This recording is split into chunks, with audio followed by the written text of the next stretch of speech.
আর এবার আরো বড় খবরের দিকে নজর রাখতে হচ্ছে, যাকে কেন্দ্র করে এবার কিন্তু রাজনীতি উত্তাল হতে চলেছে। কারণ ওবিসি মামলায় ধাক্কা রাজ্যের।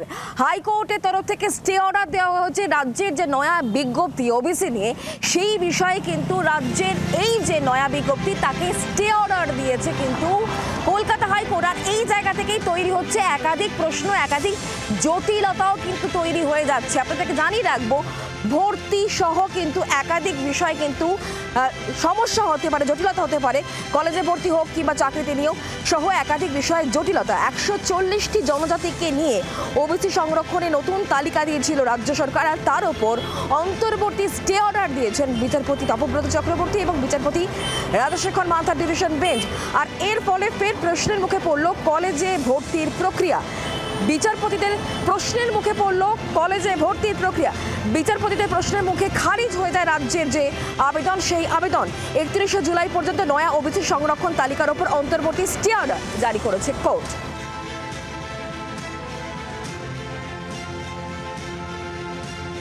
ওবিসি নিয়ে আজকে কলকাতা হাইকোর্ট দীর্ঘ শুনানি করেছে কালকে আর আজকে, এবং সব পক্ষ শুনানি হওয়ার পরে যা অর্ডার আমরা শুনলাম সেটা হচ্ছে হলো 8ই মে সাব ক্লাসিফিকেশনের যে নোটিফিকেশন, তারপরে 27শে জুন যে নোটিফিকেশন গুলো সাব ক্লাসিফিকেশন করে, যে 27শে জুনে দুটো, 3 জুনের দুটো, সব মিলিয়ে টোটাল যে 140টা কমিউনিটি নোটিফিকেশন যেগুলো বেরিয়েছিল সেগুলো স্টে। 100 পয়েন্ট রোস্টারের যে notification government of West Bengal বার করেছে সেগুলো স্টে।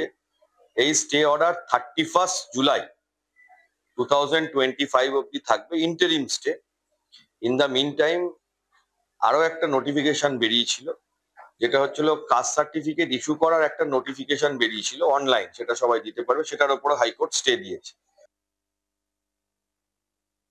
76টা মুসলিম জনগোষ্ঠীকে অবৈধভাবে মমতা ব্যানার্জির সরকার হিন্দু ওবিসিদেরকে বঞ্চিত করে রিজার্ভেশন দিতে গেছিল।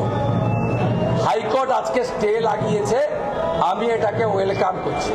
এবং আমার যে এই উদ্দেশ্য বলা, আজকে কোর্ট যখন হিয়ারিং হয়, ফাইনাল হিয়ারিং ইন্টারিম অর্ডারের, তখন এজি মাননীয় কিশোর দত্ত হাউসে কোর্টে বলেছেন সকলের সামনে যে বিরোধী দল যখন বিধানসভায় মুখ্যমন্ত্রী ওবিসি কমিশনের রিপোর্ট পেশ করেছেন, আলোচনাতে কোনো আপত্তি করেনি।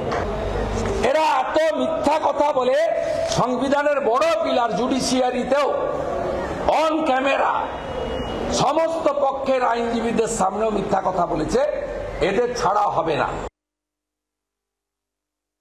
হাইকোর্টের আগের জাজমেন্টটাও তো ছিল এই যে তুমি নিয়ম মেনে করো, নিয়ম মেনে করো।